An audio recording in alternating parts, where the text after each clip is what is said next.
menolak sistem pendidikan yang statis, dan menekankan perlunya inovasi sesuai perkembangan zaman dan kebutuhan masyarakat. Progresivisme berpandangan bahwa pendidikan harus terbuka terhadap perubahan zaman. Kurikulum dan metode belajar harus disesuaikan dengan kebutuhan masyarakat yang dinamis agar peserta didik siap menghadapi tantangan di masa depan.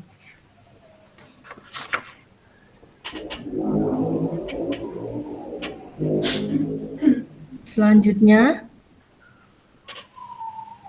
untuk Baik, terima kasih Bu Hania. sama-sama. Selanjutnya akan dilanjutkan oleh Bu Dina. Monggo Bu Dina. Terima kasih Bu Rama.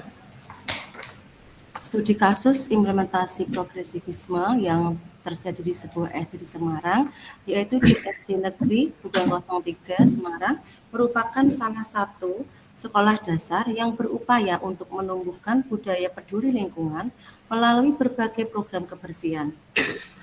Gerakan 5 menit pungut sampah atau G5PS, kegiatan ini rutin dilakukan oleh seluruh siswa dan guru di tengah proses pembelajaran dimulai setelah jam istirahat. Tujuannya adalah untuk menjaga kebersihan sekolah, menanamkan nilai-nilai kedisiplinan, tanggung jawab, dan kepedulian lingkungan. Next.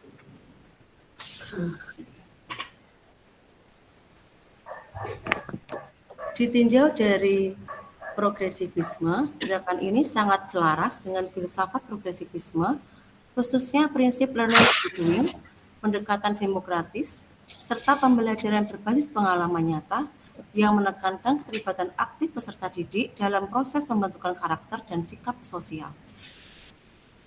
Next. Implementasi dalam pendekatan progresivisme. 1. Aktivitas nyata sebagai media utama pembelajaran. Yang kedua, Bu.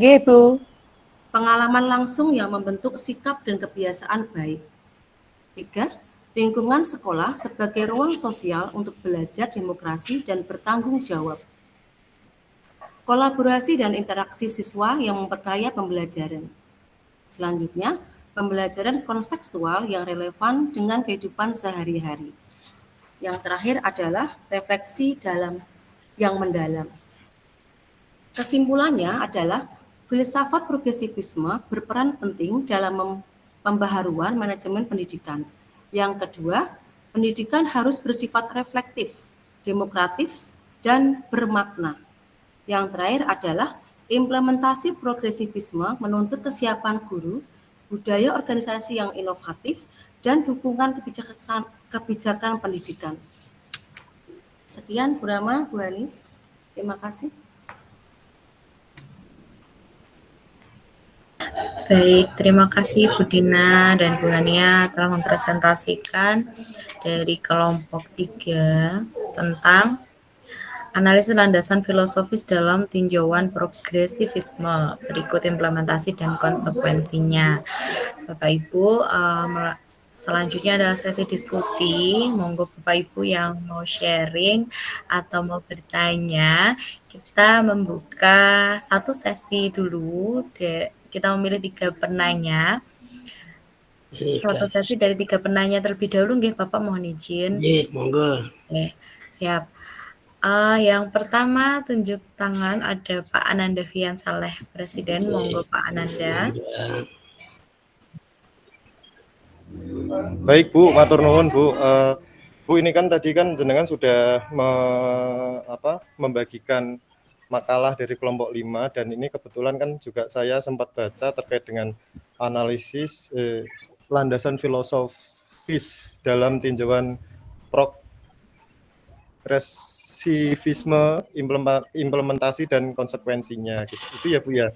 Nah, terus saya ingin bertanya Bu, dan berdiskusi tentang bagaimana sekolah Bu siapa tadi, Bu Hanya, atau itu bagaimana Dina, sekolahnya Bu Dina. Oh, sekolahnya Bu Dina, nggih. Bagaimana sekolahnya Bu Dina memastikan bahwa pembelajaran itu benar-benar berpusat kepada peserta didik. Jadi bukan sekedar mengikuti kurikulum secara administratifnya saja atau bagaimana Bu? Itu aja Bu, matur nuwun. Baik, terima kasih Pak Ananda atas pertanyaan yang diberikan. Jadi ini kami tampung dulu. Bu Dina, pertanyaannya adalah bagaimana sekolah Bu Dina memastikan bahwa pembelajaran ini benar-benar student center gitu nggih Pak Fian. Jadi Betul Bu, nggih. bukan hanya kurikulumnya saja. Seperti itu. Kita tahan dulu untuk jawabannya. Bu Dina bisa menjawab nanti setelah kita menampung pertanyaan kedua dan pertanyaan ketiga. Selanjutnya dari Bu Nurulita Anissa, monggo Bu Nurul. Terima kasih Bu Rama dan kelompok 5 nggih. Tadi saya sudah mendengarkan paparan dari kelompok 5, alhamdulillah. Ini saya tertarik tentang yang tadi programnya dari SD Bugangan 03 Semarang nggih. Tadi itu ada program pungut sampah. Nah, yang ingin saya tanyakan itu faktor yang mempengaruhi keberhasilannya itu apa, Bu? Jadi saya juga mau sharing kalau tahu faktor-faktor yang mempengaruhi keberhasilan mungkin bisa diterapkan juga di sekolah saya. Kemudian tadi ada juga refleksi yang mendalam. Itu bisa dijelaskan, Bu, maksudnya refleksi yang mendalam itu seperti apa? Terima kasih Bu Rama dan kelompok 5. Mungkin itu saja pertanyaan dari saya. Terima kasih. Baik Bu Nurulita. Bu Dina, pertanyaan yang kedua itu dari Bu Nurulita, itu faktor apa yang mempengaruhi keberhasilan dari program di sekolah Negeri 3 Bugangan tentang G5PS tadi. Kita simpan dulu pertanyaannya, nggih Bu Nurul. Bu Dina untuk menulis dulu atau mengangan-angan jawabannya, nggih. Kemudian yang kedua, pertanyaan kedua dari Bu Nurulita adalah refleksi yang mendalam itu seperti apa dalam filosofi dan tinjauan progresivisme, seperti itu ya Bu Nurul. Yang selanjutnya pertanyaan ketiga dari Bapak Wibowo Sulaksono, monggo Bapak. Bu, terima kasih atas kesepakatannya. Saya mau bertanya Ibu, simpel aja. Tadi tinjauan di SD Bugangan progresivisme itu apa implementasinya Bu? Diberikan contohnya aja dan konsekuensinya itu aja. Ya, belum paham. Dengan contohnya aja, cara menerapkan seperti apa itu aja Bu. Terima kasih atas pertanyaannya. Oke, baik Pak Wibowo. Saya jadi gini. Pertanyaannya adalah kalau ditinjau dari tinjauan progresivisme, implementasinya apa di SD 3 Bugangan seperti itu? Iya, dan konsekuensinya contohnya apa dan konsekuensinya itu seperti apa di SD Bugangan. Oke. Baik. Bisa diterima Pak Bowo. Bu Dina sudah siap? Dari pertanyaan pertama dulu Pak Ananda, atau mau menjawab pertanyaan Bu Nurulita atau pertanyaan Pak Wibowo dulu? Nanti kita sharing bersama Bu Dina. Aman. Monggo Bu Dina. Sebentar Bu, ini sebentar.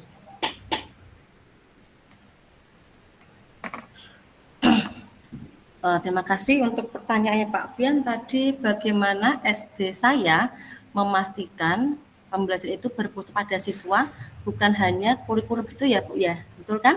Nggih Bu, Ya, Bu Dina, betul. Mencoba menjawab ya Pak. Nah, pembelajaran di saya itu, guru itu sebagai fasilitator, bukan hanya mendidik dan mengajar, tetapi juga membimbing siswa untuk membangun keterampilan, pengetahuan, dan pengalaman yang bermakna. Karena ini adalah pembelajaran berpusat pada peserta didik. Dan pendekatannya itu fokusnya ke siswa. Nah, di sini di SD saya itu pembelajarannya juga active learning, Pak. Jadi siswa terlibat langsung dalam proses pembelajaran. Seperti tadi itu ada gerakan G5 pungut sampah. Jadi guru, siswa, kepala sekolah, semua warga sekolah itu bersama-sama hanya 5 menit semuanya pungut sampah, seperti itu. Nah, di sini juga menerapkan model kolaborasi atau kooperatif ya Pak. Jadi bersama-sama, tidak ada anak atau guru yang duduk manis, tidak ada. Jadi semua dipantau oleh CCTV seperti itu. Jadi kelas saya itu semuanya ada CCTV-nya, ada kelasnya, ruang guru, semuanya ada. Jadi kepala sekolah memantau dari situ. Jadi semuanya kooperatif dan bekerja sama. Pembelajarannya yang kedua adalah konseptual atau bermakna ya tadi itu ya Pak. Jadi bermaknanya itu dikaitkan dengan kehidupan anak sehari-hari, lingkungan sekitar ataupun juga masyarakat di luar. Karena SD saya itu dekat sekali dengan warga Pak. Jadi kalau pintu samping itu sudah pemukiman warga. Jadi seringkali pembelajarannya itu berkaitan dengan lingkungan sekitar. Terus apa? Mungkin anak-anak ini Pak, sekolah itu mendorong siswa anak-anak seringkali untuk menunjukkan kreativitas siswa Pak. Di sini seringkali kelas saya itu atau kelas saya itu meminta siswanya untuk presentasi, mungkin seperti membuat karya, terus mungkin sama dengan SD Bapak atau SMP Bapak atau SMA Bapak semua. Jadi pendapat itu melakukan presentasi.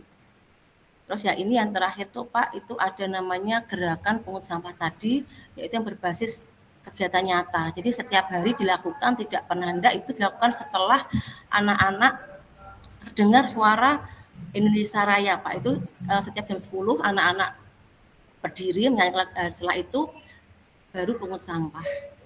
Seperti itu Bapak. Mungkin ada tambahan dari yang lain mungkin Pak. Jadi pembelajaran itu anak-anak berpusat pada peserta didik, tidak hanya ke kurikulum saja. Ya, Sudah? bagaimana Pak Iman? Pak Fian, apakah Nggih. bisa terima jawaban saya Bapak? Nggih Bu, Semoga bisa ya Pak.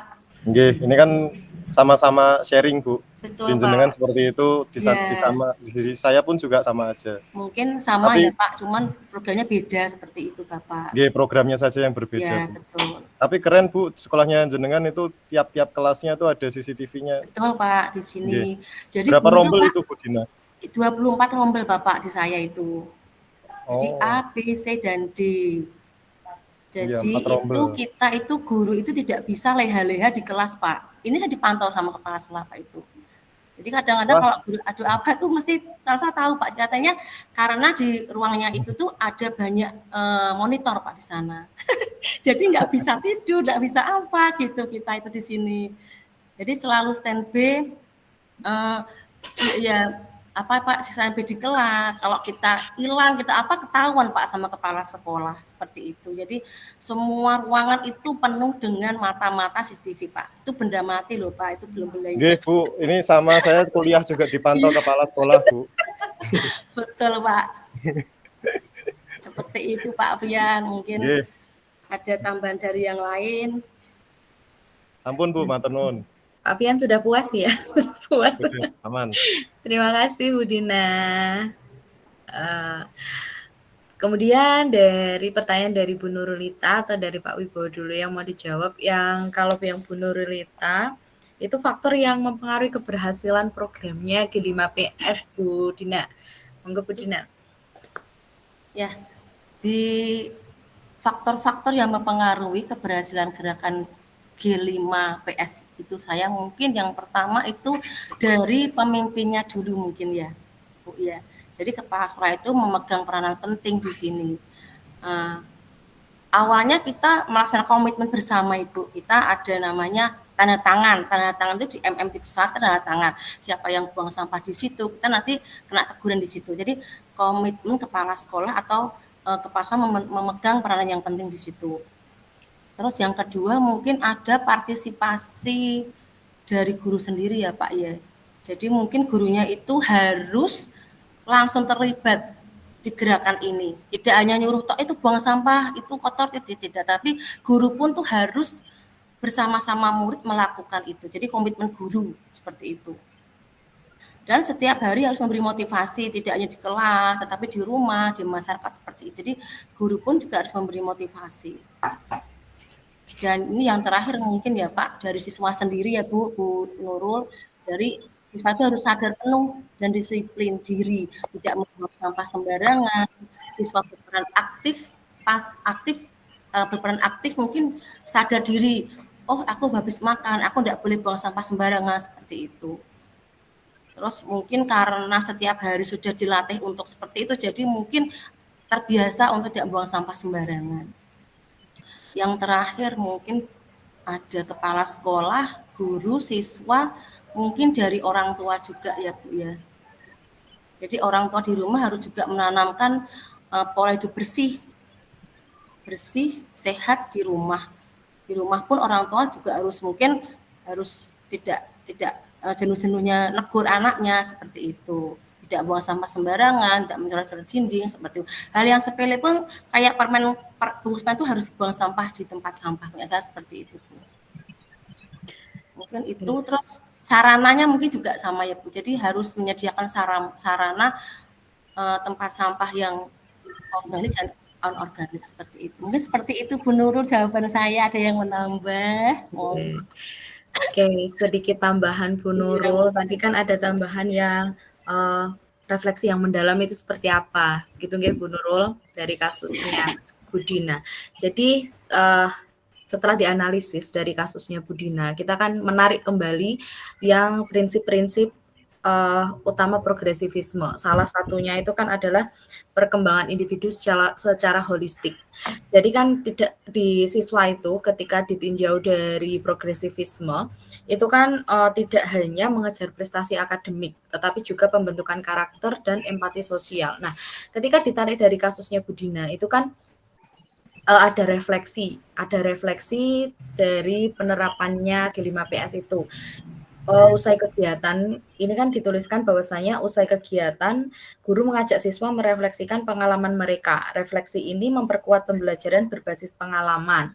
Nah, di sini itu saya rujuk, sesuai dengan prinsipnya progresivisme yang mana perkembangan individu itu perkembangan siswa itu selain dari akademik itu juga pembentukan karakternya sehingga bisa diinternalisasi siswa itu sendiri baik di lingkungan sosialnya, di lingkungan dimanapun dia berada, kebersihan itu tuh menjadi karakter terinternalisasi dengan baik di diri siswa seperti itu. Jadi refleksi yang mendalam ini itu menjadi salah satu penerapan prinsip progresivisme yang mana fokus pada siswa secara holistik itu Bu Nurulita. Baik, terima kasih Bu Dina, Bu Rama. Tadi yang apa? Yang faktornya berarti intinya ini ya Bu, manajerial sekolah, kolaborasi orang tua. Seperti itu nggih Bu, sama gurunya jadi role model nggih. Role model. Pemimpinan kepala sekolah itu sangat Iya. penting, Bu.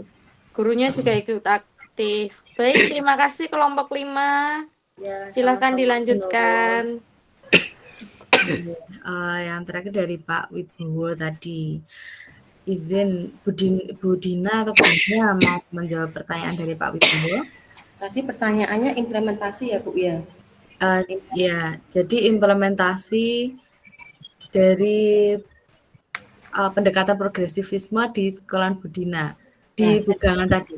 Tadi kan sudah ada program G5S tadi ya Bu ya. Sudah saya jelaskan. Oke Pak Wibowo, di sekolah saya itu ada program namanya program G5PS, yaitu gerakan 5 menit pungut sampah. Jadi hanya 5 menit Pak, anak-anak itu setelah jam 10 itu biasanya kan ada berkumandang lagu Indonesia Raya, itu semua berdiri. Setelah itu anak-anak ada bel, langsung semuanya serempak pungut sampah seperti itu Pak. Itu dilakukan sehari hanya 1 kali saja. Seperti itu Pak, setiap jam 10, setelah jam 10 lebih 5 menit lah kira-kira jam seperti itu. Gitu Bapak. Apakah ada yang lain Pak? Ya berdua Bu. Gimana Pak Wibowo? Iya betul, Betul apa Pak? Sampun. Baik, terima kasih. Sesi 1 sudah terjawab semua nggih dari Pak Fian, Bu Nurulita dan Pak Wibowo. Kemudian kita mohon izin Bapak, Pak Supri, apakah kita membuka sesi 2 lagi atau Ini masih ada beberapa yang rasen sudah dari tadi, mulai siap? dari Bu Siti Aminah, Bu Sri, Baik. terus Minati, dan Bu Jos Maria Sumarana. Baik. Oke, Bapak, siap. Monggo, Oke, diberi kesempatan. untuk sesi kedua Secara kami memberi pertama. kesempatan yang baik, Bapak. Yang pertama Bu Siti Aminah, monggo Ibu Siti. Baik, Bu. Nah, di sini saya tadi mendengarkan ya, ada kata pengembangan holistik secara individu ya. Jadi saya mau bertanya, Bu, bagaimana bagaimana atau apa yang diterapkan untuk pengembangan individu secara holistik di sekolah yang dibahas tadi? Itu saja, Bu. Baik. Maksudnya contoh pengembangan secara holistik di sekolah tadi, apakah kepada siswa atau kepada guru gitu. Oh ya. Dari Bu Siti Aminah, sebentar, saya menyimpulkan dulu Ibu. Pengembangan holistik, tadi kan disebutkan pengembangan holistik secara individu. Kemudian, maaf. Pengembangan holistik. Contoh untuk pengembangan holistik. Contohnya apa? Oh, Contohnya, implementasinya apa di setiap kasus itu? ya, kasus itu guru atau siswa yang melibatkan dulu Iya. caranya sendiri itu. Oke, siap, baik Bu Siti Aminah. Kita tahan dulu nggih pertanyaannya, jawabannya kita tahan dulu. Kita ke penanya kedua, Bu Joyce, Sister. Monggo Bu Joyce. Oke, terima kasih. Ini sebenarnya nyambung dengan yang tadi yang tentang bersih membersih gitu ya. Karena saya pribadi juga memang penasaran, siapa tahu ada pengalaman tempat lain yang bisa kita praktekkan. Karena ini PR besar, termasuk di sekolah kami. Tadi pertama itu menyampaikan bahwa setiap hari, betul ya Bu Dina ya, tiap hari jam 10 setelah Indonesia Raya ada bel, lalu secara mungkin sudah otomat kali ya, atau sudah kebiasaan, sudah terprogram memang langsung pungut sampah selama 5 menit. Nah, penasaran saya, setelah jam 10, kan masih ada belajar, istirahat. Hasilnya apakah dikategorikan kelasnya bersih setelah itu? Setelah kegiatan pungut sampah jam 10, 5 menit kan? Kan masih ada kegiatan belajar. Nah, di jam terakhir, itu dikategorikan memang kelasnya bersih. Kalau memang kelasnya bersih itu kan memang sudah membudaya itu artinya ya.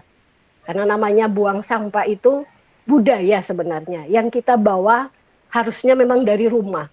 Itu pengalaman pribadi saya. Karena saya terbiasa dari rumah buang sampah pada tempatnya, kebawa sampai sekarang. Contohnya kita kuliah kemarin.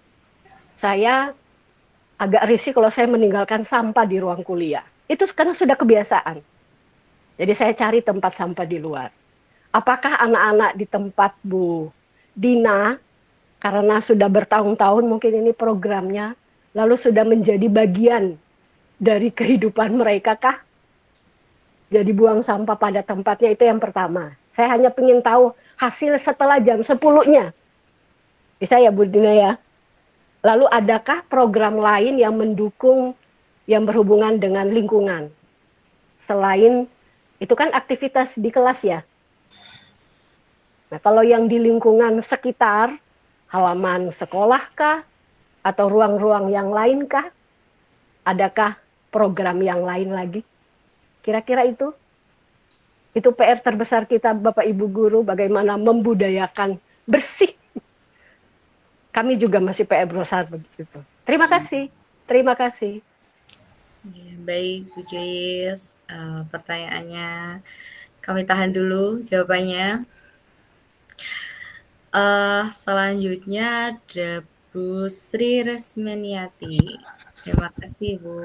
Monggo Ibu.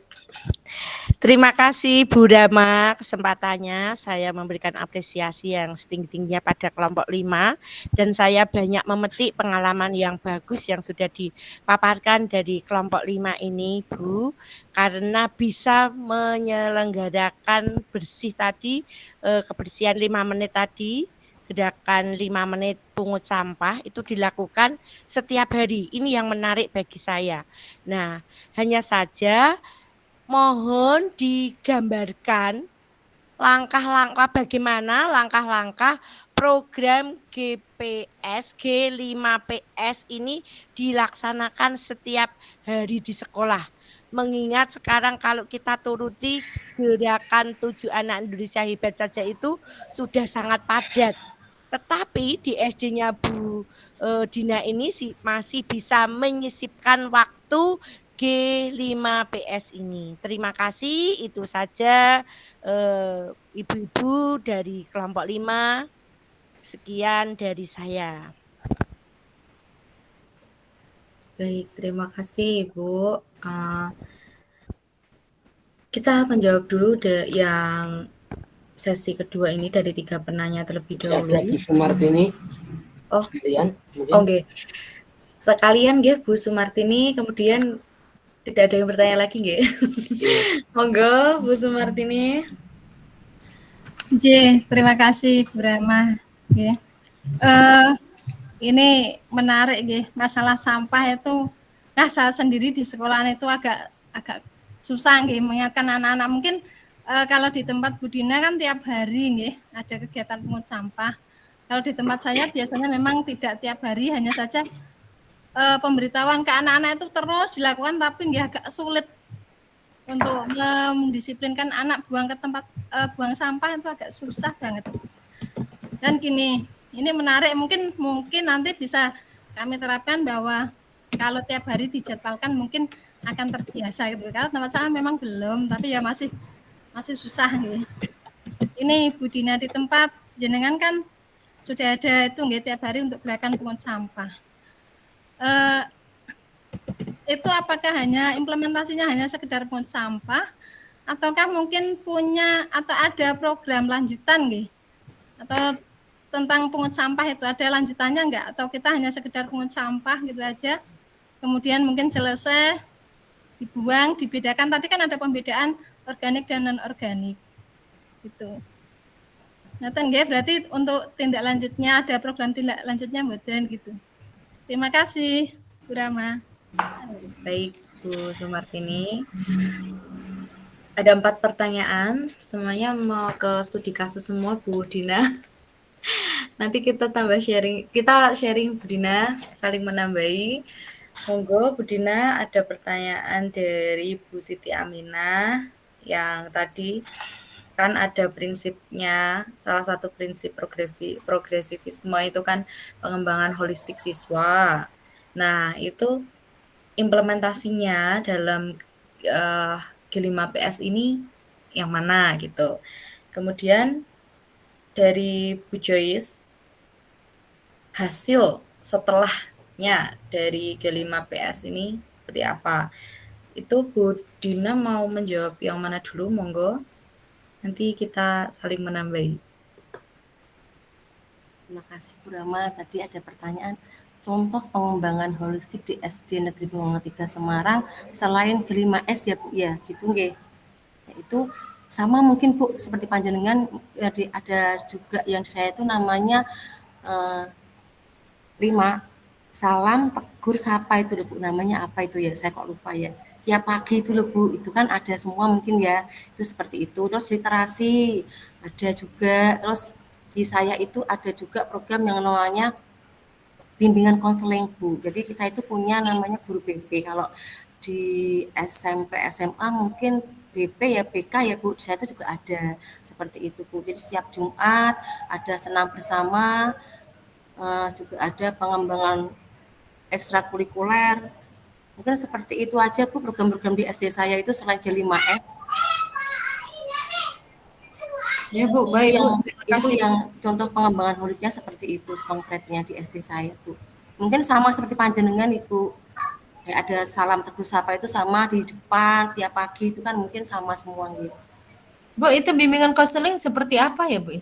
Itu kerjasama dengan luar Ibu. Jadi datangnya setiap seminggu sekali itu eh, menangani anak-anak bermasalah. Jadi guru itu per kelas mengamati, melihat anak-anak yang bermasalah, terus melapor ke guru BK ini, terus nanti dipanggil sama guru BK, lalu diberi solusinya apa, ketemu orang tua dan ketemu guru BK ini. Jadi selain guru kelas juga ada guru BK yang menangani anak-anak, mungkin anak-anak yang yang bermasalah di sekolahan seperti itu. Ini di SD saya seperti itu, Bu. Itu Bu setiap hari apa gitu atau setiap hari atau Itu setiap hari Selasa. Oh iya iya. Bagus Itu sekali ya. didatangkan seminggu 1 kali Bu dari luar. Jadi guru kelasnya itu ya bekerja sama guru BK-nya Bu sekolahnya ini untuk menangani anak bermasalah. Jadi rodo enteng Bu kerja saya itu di sini anak bermasalah serahkan guru BK gitu. Tapi nggak sepenuhnya diserahkan, tapi tidak ya ada kolaborasi antara guru saya dengan guru kelas dengan guru BK di sini. Seperti itu Bu. Ya Bu, baik Bu, terima Oke, kasih. Terima kasih Bu. Ya. Baik, Bu Siti Aminah, sampun nggih. Sudah ya? Ya, sampun. Oke. Masih ada 3 pertanyaan lagi. Masih tentang studi kasus kita, Bu Dina. Tadi ya Bu, pertanyaannya Bu, Suster Joyce ya? Iya, Joyce Suster itu Joyce. aktivitas apa selain G5S tadi ya, Suster Joyce ya? Iya. Kemudian setelah anak-anak mengambil sampah itu, terus bersih tidak sekolahannya gitu nggih, intinya seperti itu nggih.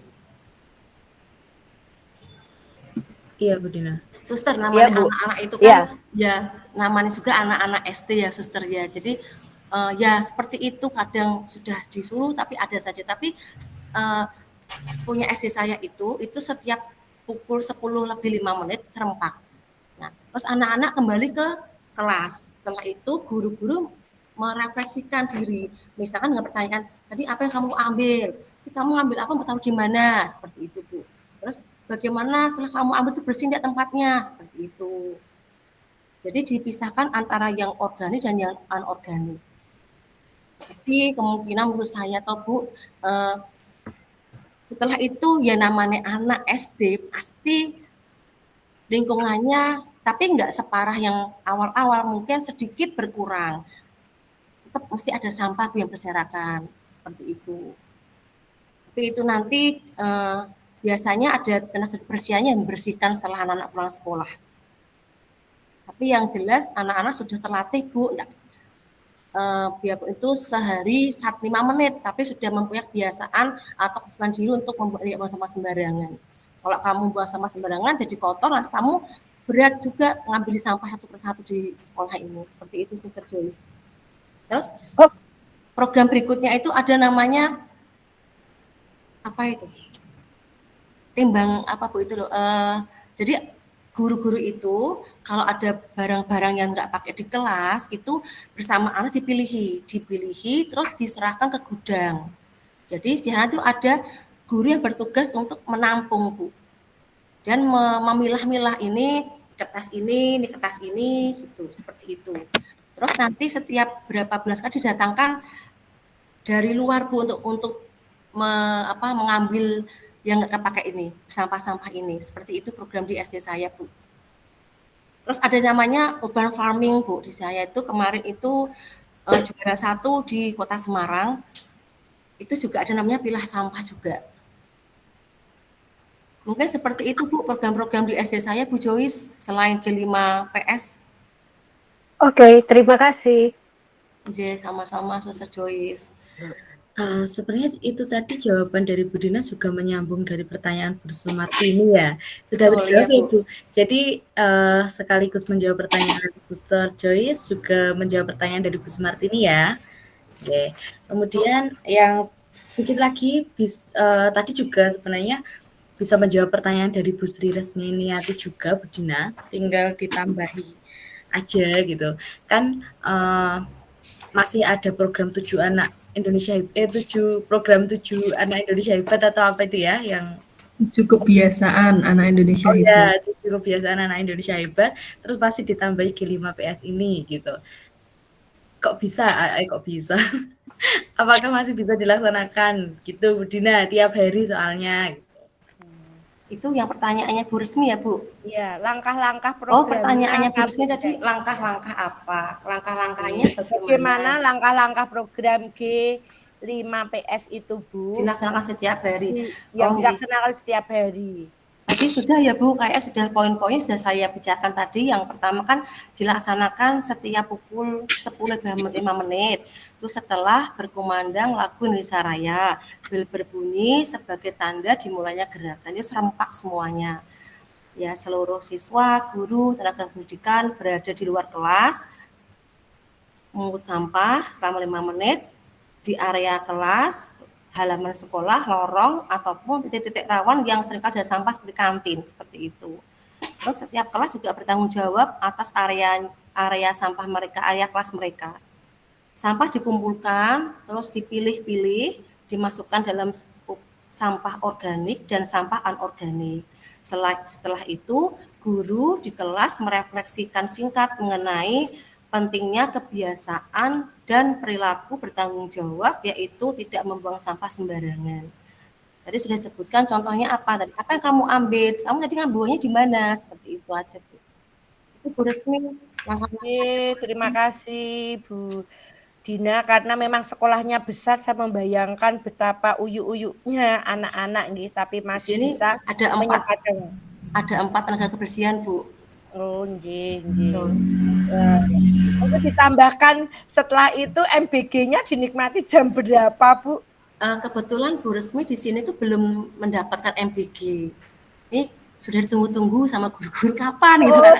Kok ini belum sampai ke SD saya, enggak tahu ini kenapa belum sampai ke SD Bukangan 3 Bu Resmi. Oh, nggih, karena nyuwun sewu di tempat kami itu MBG-nya juga dinikmati setelah Indonesia Raya itu, Bu. Jadi istirahat pukul 10 Indonesia Raya, setelah itu menikmati MBG. Mungkin nanti bisa ya Bu ya masukannya setelah nanti Indonesia Raya, pungut sampah, cuci tangan bersama-sama, baru menikmati MBG. Oke, terima kasih luar biasa kelompok 5, nggih. Cukup Bu Rama, saya rasa Bu Rama sudah nggak ada pertanyaan lagi Bu Rama. Sudah. Nggih. Bapak izin sudah selesai, ada 7 pertanyaan sudah terjawab semua, Bapak. Oke. Untuk dari kelompok 5 nggih, Bapak? Iya. Oke, baik. Terima kasih kelompok 5 nggih. Iya, baik. Enggak, Bu Rama dilanjut dulu mungkin mau closing statement mungkin. Nggih, baik. Terima kasih Bapak Ibu semua atas perhatian dan kerjasamanya. Kami dari kelompok 5, saya dari Rama, Bu Hania dan Bu Dina. Apabila ada kurangnya, ada salah kata, kami mohon maaf. Terima kasih. Wassalamualaikum warahmatullahi wabarakatuh. Om Swastiastu, Shalom, berkah dalam. Selamat sore. Waktu kami kembalikan kepada Bapak Subri. Terima kasih. Baik, terima kasih luar biasa kelompok 5, Bu Rama, Bu Yudina, dan Bu Nurulita.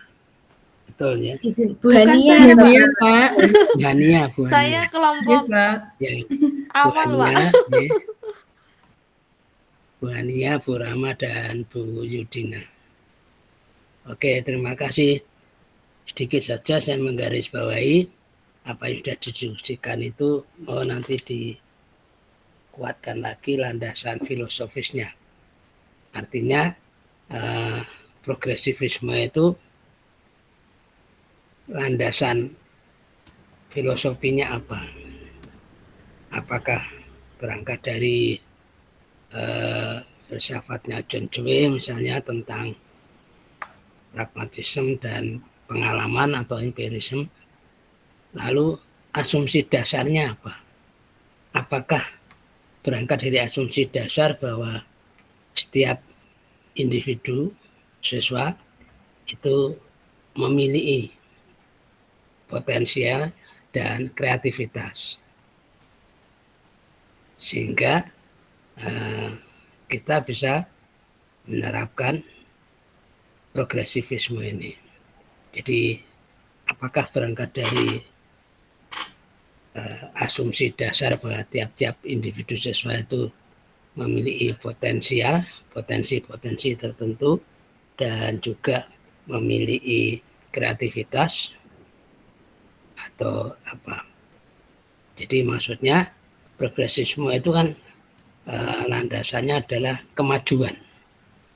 Nah, kemajuan itu ditopang dari entitas yang dimulai dari apa, nanti menjadi entitas baru yang seperti apa. Yang itu kalau tidak ditopang dengan asumsi dasar adanya tadi potensialitas dan kreativitas, mungkin tidak progresivisme itu kita terapkan. Jadi di sini kan tugas kita tidak sekedar praktek yang kelihatan di mata, tapi juga mencari asumsi dasarnya.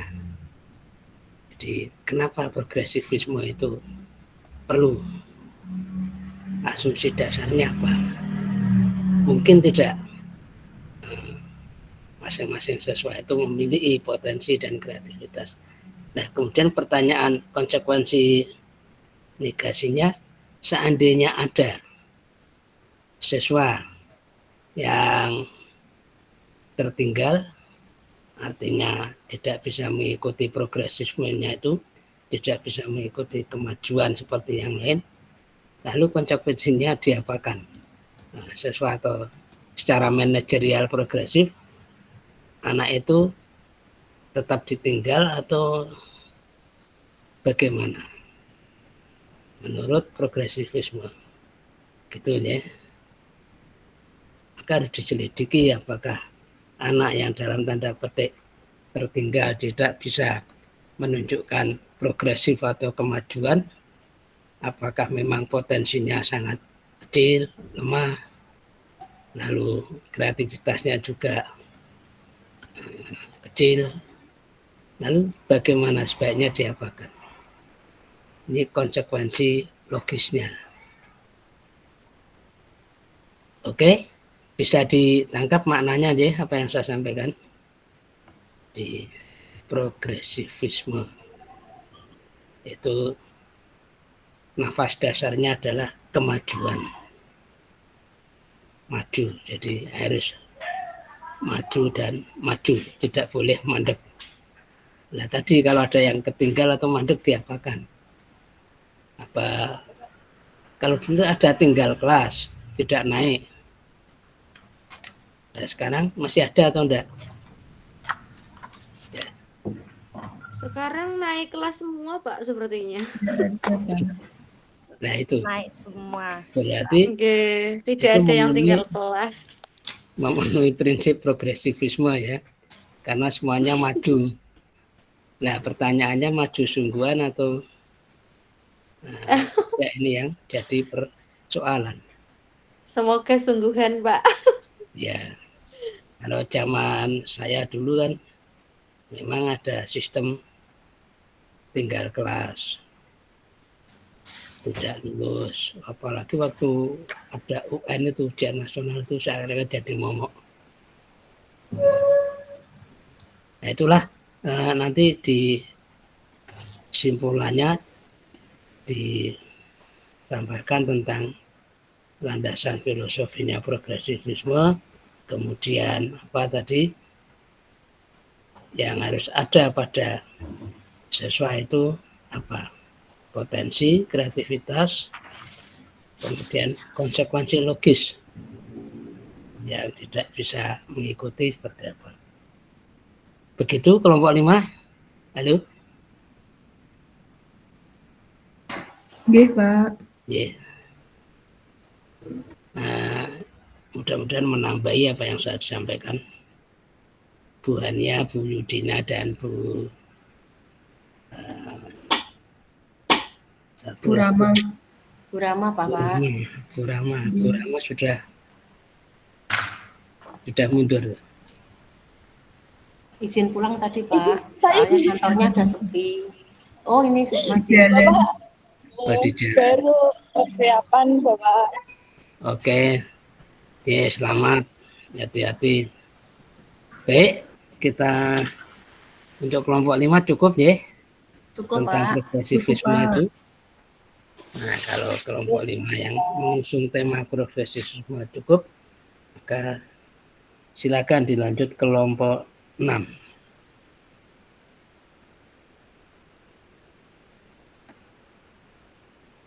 Sudah bergabung kelompok 6?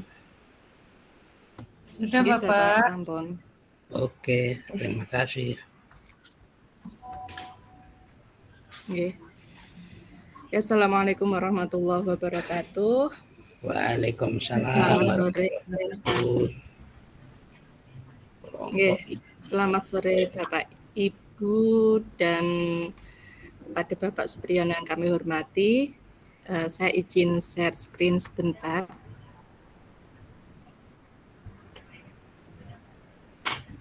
Monggo. Nggih. Nur Irma. Nggih, sudah muncul tampon. Kok belum ada di saya ya, Bu? Iya, saya juga belum. Belum, Bu Irma belum muncul. Nggih. Oke, nggih, sebentar. Nggak bisa berarti. Nggih, sebentar.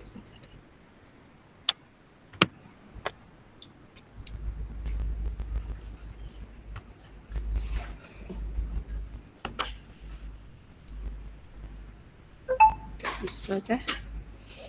Presensi sepada sudah bisa diklik? Belum nggih, coba, Pak. Kita mencoba dulu nggih, Pak. Monggo, Ya. coba.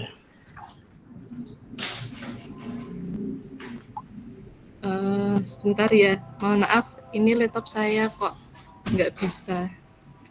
Bentar. Nggih, Bu Irma, biar teman-teman presensi dulu mungkin sambil menunggu. Oke, nggih. Bisa diklik. Lah temennya mana Bu Irma? Saya Oke, sebentar. temennya. Ini bisa. Iya, sabar Pak, sabar. Bu Joyce Maria, Bu Nur Irma. Satu lagi siapa? Berapa personil? Bu 3. 3, Pak. Bu Joyce, Bu Nur Irma, satu lagi. Belum ada Pak. Bu Siti. Presensinya Pak. Gimana? Belum bisa. Presensinya belum bisa. Belum bisa, Pak. Pak, ini dicek belum ada, Pak. Kok belum bisa? Filsafat manajemen pendidikan. Belum ada sih Pak, belum ada. Ini terakhir 8 November, Bapak. Harusnya bisa ini. Nah, sudah bisa belum?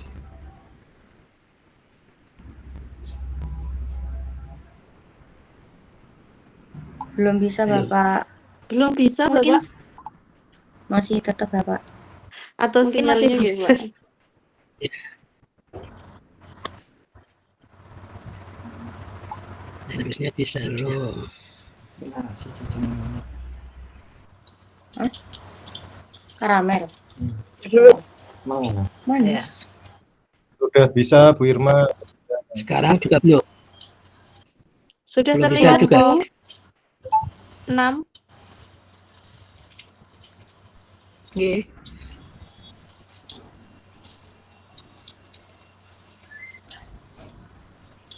Masih menunggu untuk presensi dulu nggih?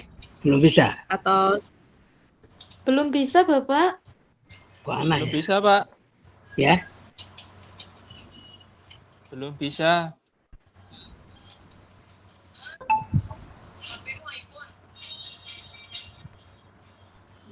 Oh iya, nama-namanya kok tidak muncul? Ada yang sakit nih tuh Bapak. Ya? Harusnya muncul ya nama-namanya ya.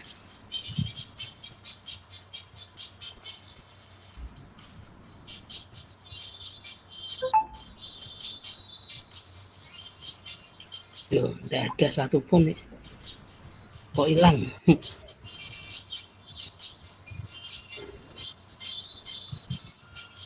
Kok hilang apa? Ya, hilang.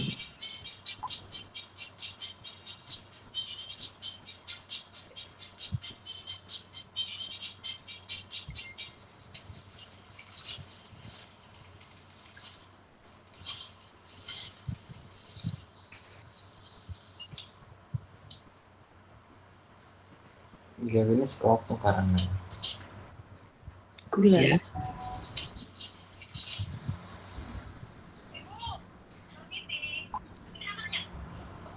Terbelakangnya dari akeh.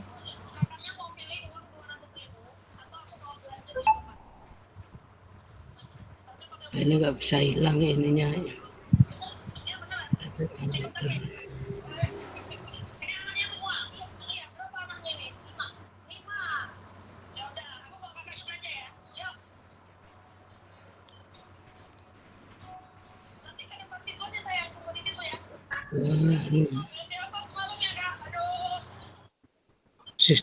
Sistem pada saya error, belum bisa. Ini sudah muncul.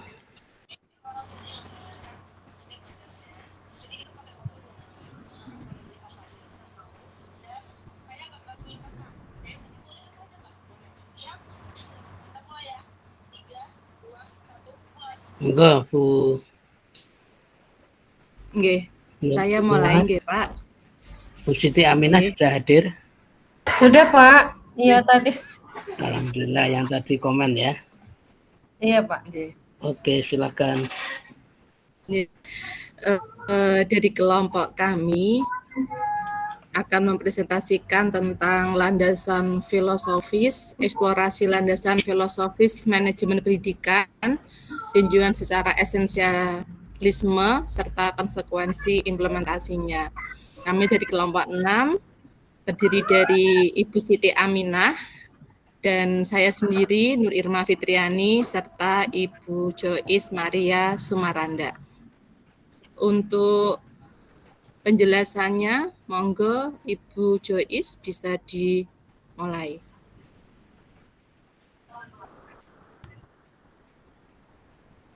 Oke, saya lanjutkan. Yeah. Latar belakang. Esensialis, mana dia? Ya, cukup Bu, kebaca. Esensialisme pertama-tama muncul karena reaksi terhadap simbolisme mutlak dan dogmatis pada di masa abad pertengahan.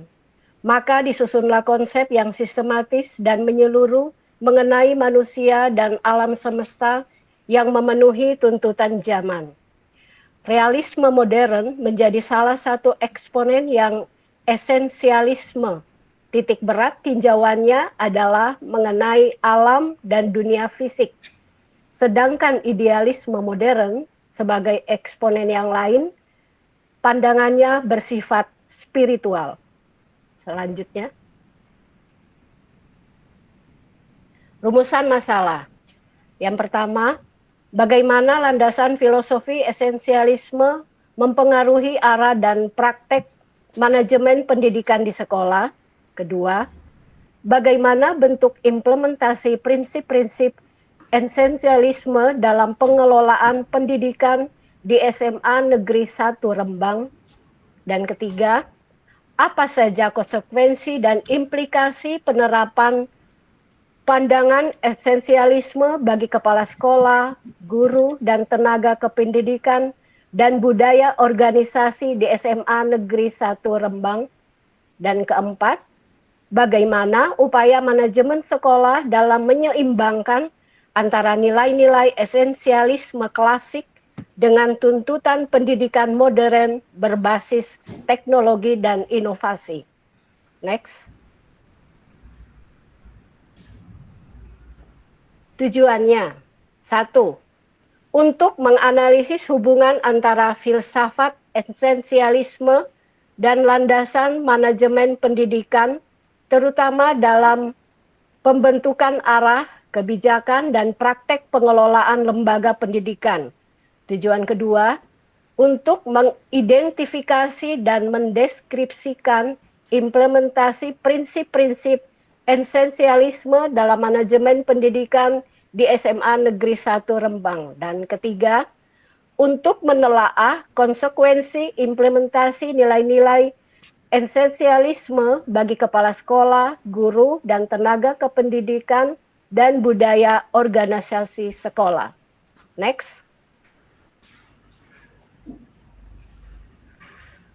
Berikut manfaat.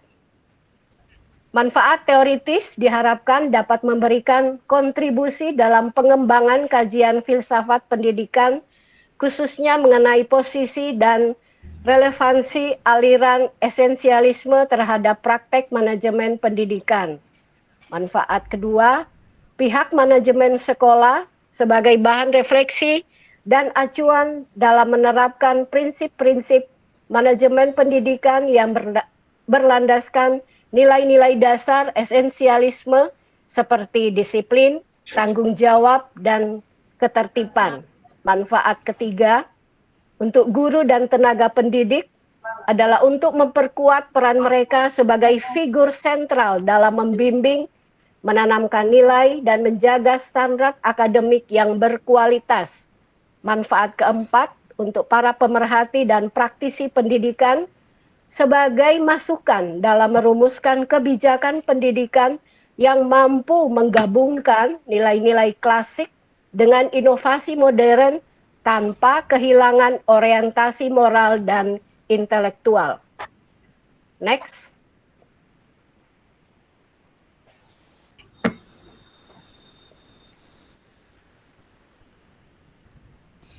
Berikutnya, pengertian filsafat pendidikan. Filsafat pendidikan merupakan disiplin ilmu yang berfungsi sebagai dasar konseptual dan reflektif dalam memahami, menilai, dan mengarahkan praktek pendidikan. Filsafat pendidikan tidak hanya menjawab pertanyaan apa dan bagaimana pendidikan itu seharusnya, tetapi juga menggali mengapa pendidikan dilakukan dan untuk siapa pendidikan itu diarahkan. Dengan demikian, filsafat pendidikan berperan sebagai landasan epistemologis, ontologis, dan aksiologis bagi seluruh kegiatan pendidikan. Next.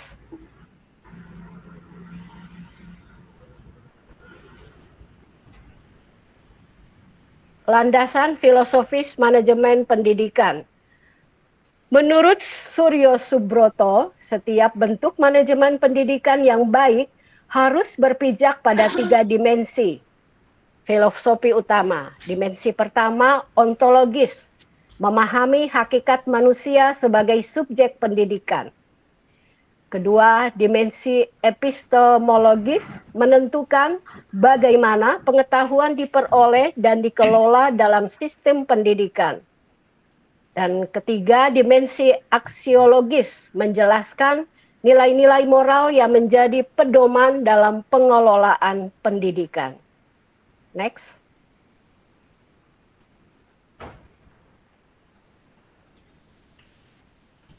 Selanjutnya.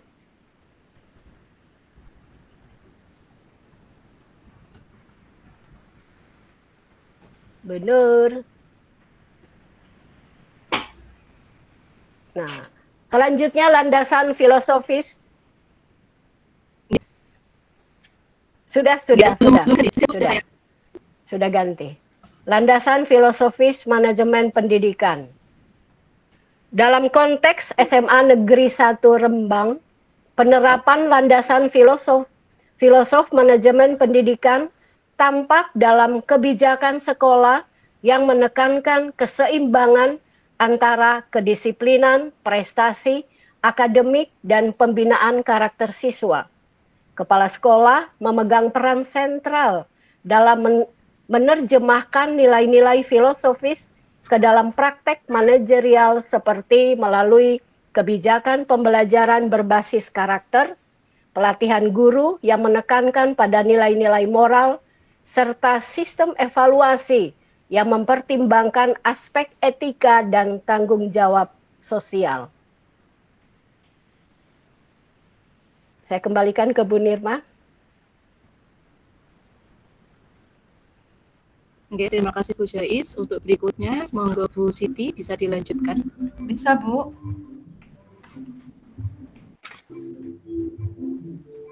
Baik, saya lanjutkan ya. Selanjutnya adalah esensialisme sebagai aliran filsafat pendidikan. Esensialisme merupakan salah satu aliran utama dalam filsafat pendidikan yang muncul sebagai reaksi terhadap progresivisme pada awal abad ke-20. Aliran ini menekankan pentingnya kembali kepada nilai-nilai dasar esensi ya. Jadi nilai-nilai dasar atau esensi dalam kehidupan yaitu penguasaan pengetahuan, pembentukan karakter moral serta penanaman disiplin intelektual dan etika. Menurut aliran ini, pendidikan harus berfokus pada hal-hal yang dianggap fundamental bagi kehidupan manusia dan peradaban, bukan semata-mata pada inovasi atau kebebasan belajar. Next, Bu.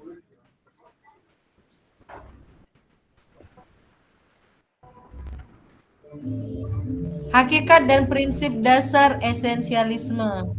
Secara etimologis, esensialisme berasal dari kata essence yang berarti hakikat atau inti. Dalam konteks pendidikan, esensialisme menekankan bahwa pendidikan harus mengajarkan nilai-nilai inti yang telah teruji atau oleh waktu. Menurut Bagley, 1934, tokoh utama aliran ini, pendidikan yang baik adalah pendidikan berfokus pada penguasaan pengetahuan dasar, disiplin, dan tanggung jawab moral. Lanjut, Bu.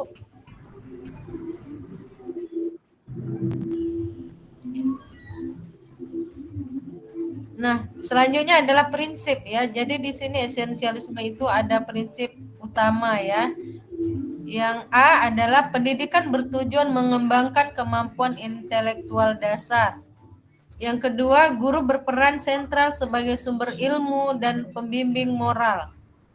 Yang C, kurikulum berorientasi pada mata pelajaran inti ya. Jadi berorientasi pada mata pelajaran inti seperti bahasa, matematika, ilmu pengetahuan alam, dan sosial serta moralitas.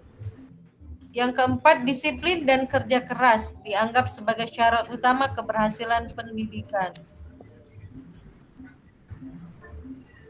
Nah, di sini juga ada tujuan ya Bu ya Bapak Ibu. Tujuan pendidikan menurut esensialisme itu apa ya?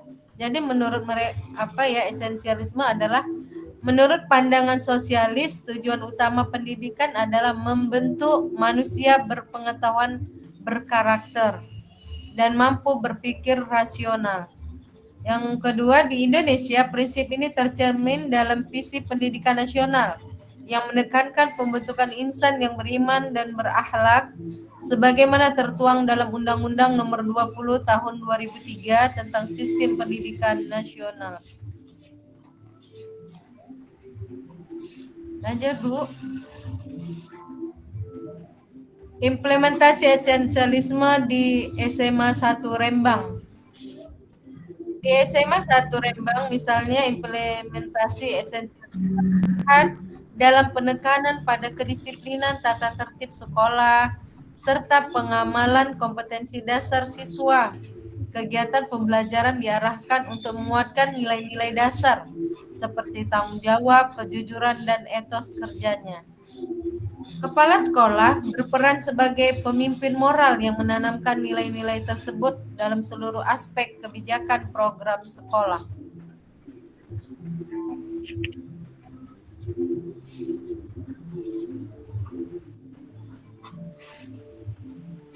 Lanjut, Bu. Next, Bu.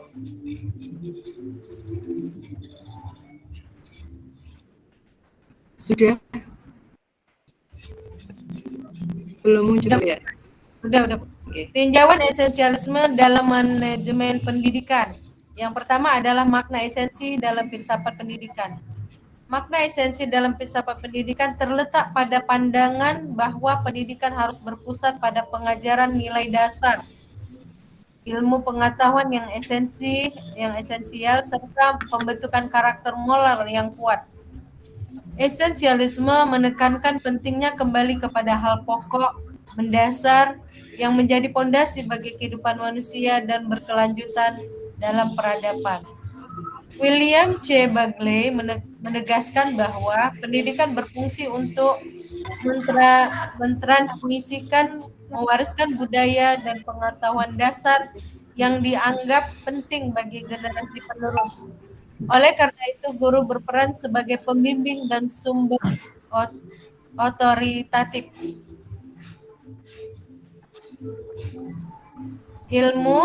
Otoritatif ilmu, sementara siswa diharapkan untuk belajar dengan tekun, patuh, dan menghormati nilai-nilai luhur.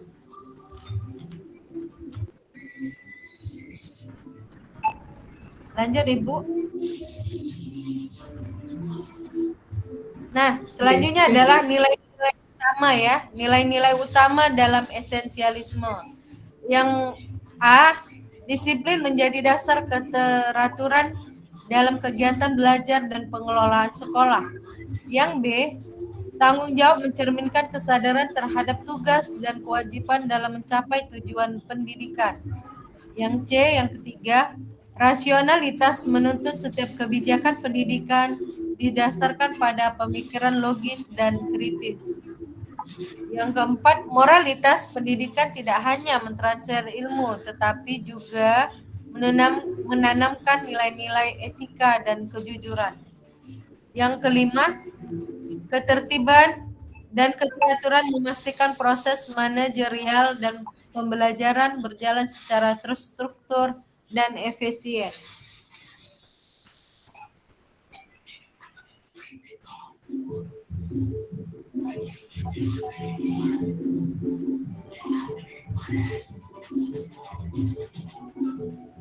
Nah, esensialisme dalam konteks SMA 1 Rembang.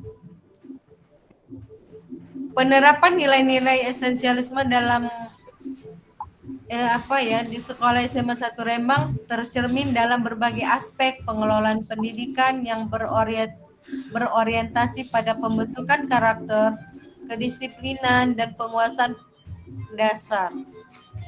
Yang kedua adalah esensialisme di sekolah ini tampak dari upaya untuk mempertahankan nilai-nilai pendidikan bersifat mendasar dan abadi, seperti tanggung jawab, ketertiban, moralitas, serta kejujuran akademik.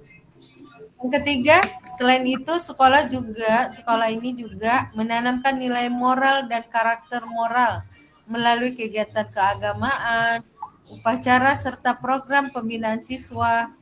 Kepala sekolah dan guru berperan sebagai figur teladan yang menunjukkan sikap dan tanggung jawab dan komitmen terhadap nilai-nilai luhur pendidikan.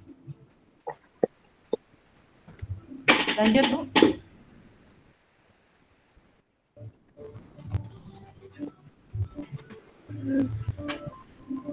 Next, Bu.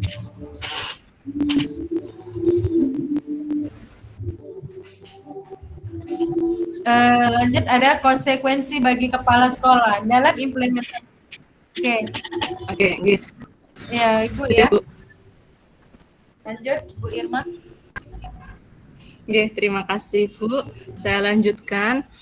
Untuk konsekuensi implementasi landasan filosofis dan esensialisme, untuk konsekuensi bagi kepala sekolah, di sini Kepala Sekolah SMA Negeri 1 Rembang menegakkan budaya disiplin melalui aturan sekolah yang jelas, ketepatan waktu, dan ketegasan dalam pelaksanaan tugas. Jadi kepala sekolah itu berperan aktif dalam pembinaan karakter siswa dan guru melalui kegiatan keagamaan, pembiasaan moral, serta program penguatan pendidikan karakter. Nah, yang kedua, untuk konsekuensi bagi guru dan tenaga kependidikan, di sini guru diharapkan menjadi teladan moral melalui sikap jujur, disiplin, dan profesional dalam kegiatan belajar mengajar. Secara keseluruhan, penerapan esensialisme itu menuntut guru dan tenaga pendidik di SMA Negeri 1 Rembang untuk menjadi pribadi yang berprinsip, berintegritas, dan profesional demi membangun budaya sekolah yang berkarakter kuat. Yang ketiga, konsekuensi terhadap budaya sekolah, penerapan esensialisme ini berimplikasi langsung terhadap pembentukan budaya sekolah yang disiplin, nasional, dan berkarakter. Jadi antara kepala sekolah, guru, dan juga tenaga pendidik itu turut membangun suasana akademik yang harmonis melalui keteladanan dan kerjasama yang harmonis.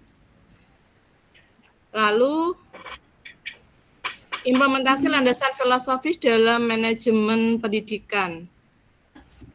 Nah, dalam proses pembelajaran, guru berperan menanamkan nilai-nilai esensial seperti kejujuran, kerja keras, dan berpikir kritis. Nah, penerapan landasan filosofis di SMA Negeri 1 Rembang memperkuat kualitas manajemen pendidikan melalui kebijakan yang rasional, kepemimpinan yang bermoral, dan pembelajaran yang berorientasi pada pembentukan karakter siswa. Nah, untuk upaya manajemen sekolah dalam menyeimbangkan antara nilai-nilai esensialisme klasik dengan tuntutan pendidikan modern berbasis teknologi dan inovasi. Yang pertama, sekolah berupaya mempertahankan nilai-nilai inti esensialisme seperti kedisiplinan, tanggung jawab, kerja keras, dan penguasaan ilmu dasar sebagai landasan moral dan intelektual dalam setiap kegiatan pembelajaran. Yang kedua, manajemen sekolah mengintegrasikan teknologi dalam proses pembelajaran tanpa meninggalkan prinsip pendidikan esensialis. Guru didorong untuk memanfaatkan teknologi digital seperti e-learning, aplikasi pembelajaran interaktif, dan platform manajemen kelas daring untuk memperkaya metode pengajaran dan memperluas akses informasi bagi siswa.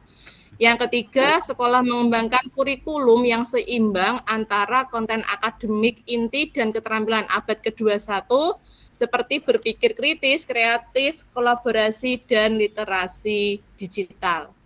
Lalu yang keempat, guru dilatih untuk tetap berpegang pada nilai-nilai pendidikan esensialis sambil menggunakan teknologi secara efektif sebagai alat bantu pembelajaran, bukan sebagai pengganti nilai-nilai dasar pendidikan. Yang kelima, sekolah membangun budaya adaptif dan inovatif dengan tetap menjaga jati diri akademik. Untuk kesimpulannya, berdasarkan hasil pembahasan dapat disimpulkan bahwa landasan filosofis esensialisme memiliki pengaruh yang signifikan terhadap arah dan praktek manajemen pendidikan di SMA Negeri 1 Rembang.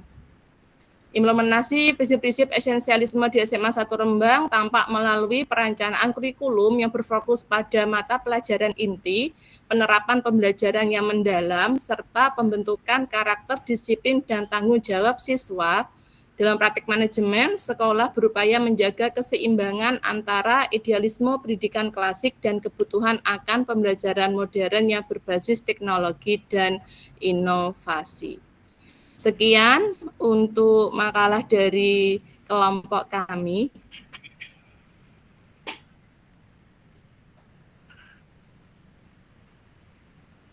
Sudah Tri Rasen. Saya mulai untuk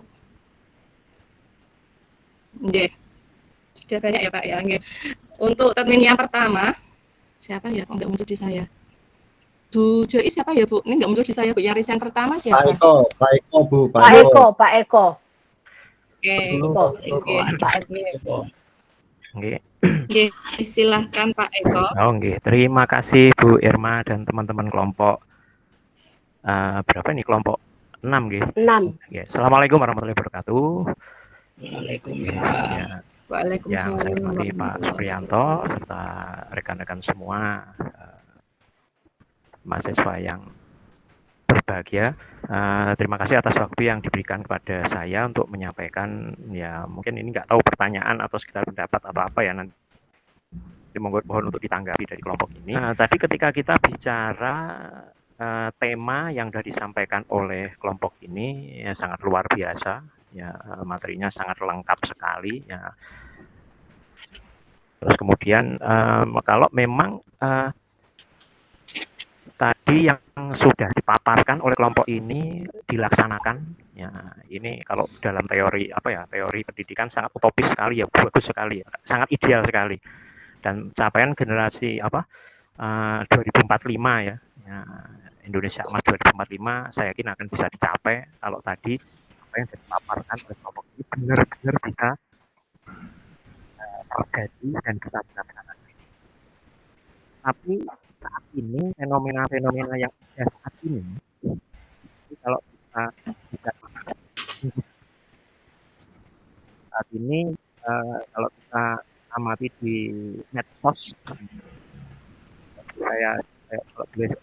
saya simpulkan gitu, saat ini itu pendidikan Indonesia itu sedang tidak baik-baik saja. Apalagi kalau kita kaitkan dengan peran guru, ataupun sekolah saat ini itu banyak sekali sorot ditujukan pada sekolah, ya, fokusnya pada guru dan kepala sekolah. Tapi ketika dalam filsafat dalam materi esensialisme dan progresivisme yang tadi disampaikan oleh kelompok ini, berkali-kali saya highlight ya, saya berikan highlight itu hampir selalu membahas masalah disiplin, etika moral, ya, kemudian pendidikan fundamental, itu yang saya highlight ya dari kelompok ini. Jadi memang benar-benar kelompok ini memfokuskan pada bagaimana pencapaian disiplin, bagaimana pencapaian etika moral yang benar-benar bisa difasilitasi oleh sekolah begitu. Tetapi pada saat ini kita tuh dihadapkan pada dilema, ya, ketika kita sebagai kepala sekolah, sebagai guru ingin menciptakan, ya, membentuk siswa yang berdisiplin kemudian beretika moral, ya, kita dibenturkan dengan regulasi, ya, aturan. Nah, ketika guru, ya, ataupun pihak sekolah ingin menertibkan anak itu selalu berhadapan dengan hukum, ya, harus dihadapkan dengan hukum, ya, menertibkan, kita biarkan anak seenaknya sendiri, tapi ketika kita ambil tindakan anak malah ya seperti itu, ya, nanti malah berisiko pada guru, ya. Dan banyak sekali sudah kasus-kasus yang seperti itu. Nah, ini saya mohon tanggapan dari kelompok ini terkait dengan fenomena-fenomena pendidikan saat ini, di mana ketika kita ingin menegakkan disiplin, ketika kita mau membentuk etika moral pada anak-anak didik kita dengan baik, tapi kita terbentur oleh adanya regulasi yang justru malah membahayakan posisi guru ataupun kepala sekolah. Ya, demikian Bu Irma dari kami. Terima kasih. Assalamualaikum warahmatullahi wabarakatuh. Waalaikumsalam warahmatullahi wabarakatuh. Terima kasih Pak Eko. Jadi intinya adalah bagaimana langkah kita untuk membentuk etika moral anak-anak, karena kebentur adanya banyak itu ya Pak Eko. Ya. Oke, intinya gitu nggih. Oke.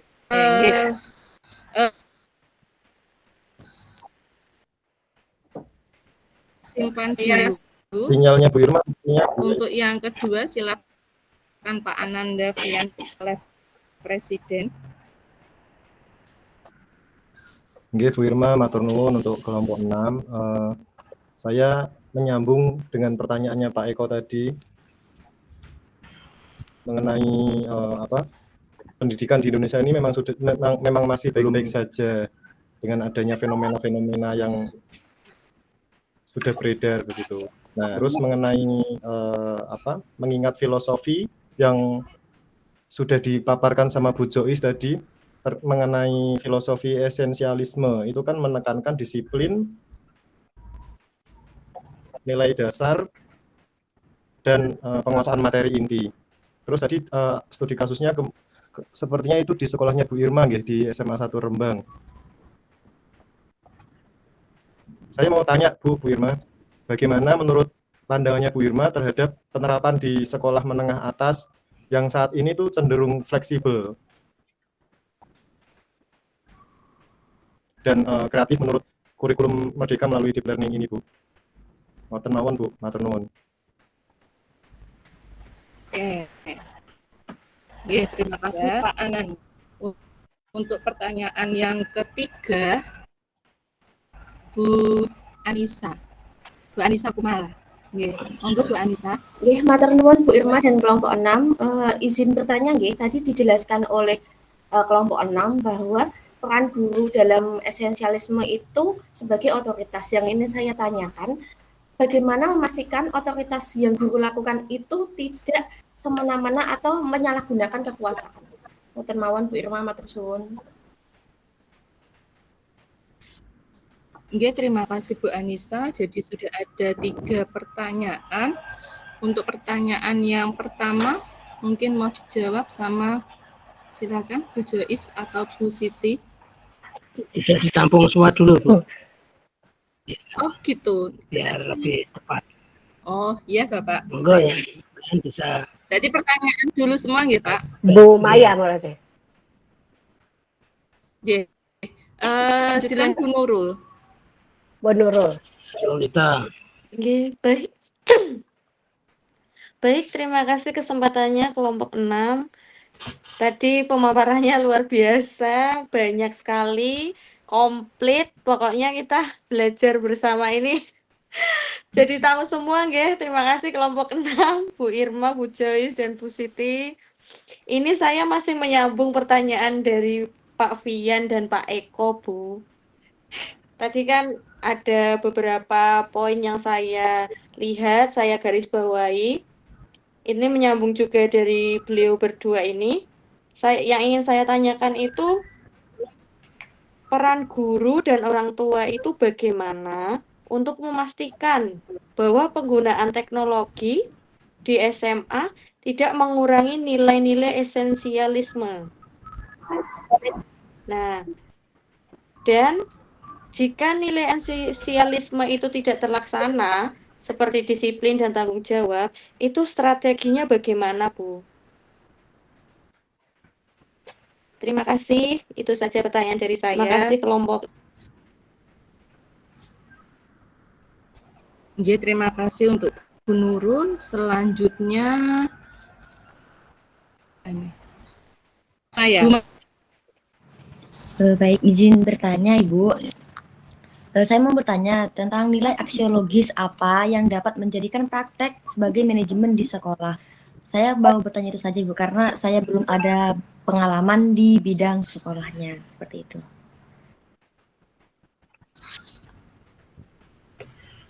Oke, terima kasih. Sebentar Bu Maya, gimana tadi pertanyaannya?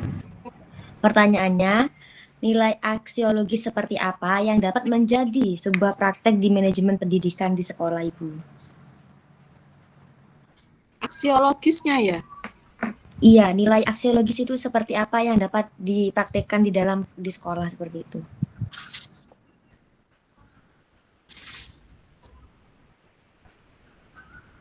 Oke, terima kasih. Yang selanjutnya, siapa ini? Sudah semua ya? Nggih, sudah. Nggih. Yang Pak Wibowo enggak jadi katanya. Nggih. Untuk pertanyaan yang pertama dari Pak Eko, mungkin Bu Jois atau Bu Saya coba menjawab ya.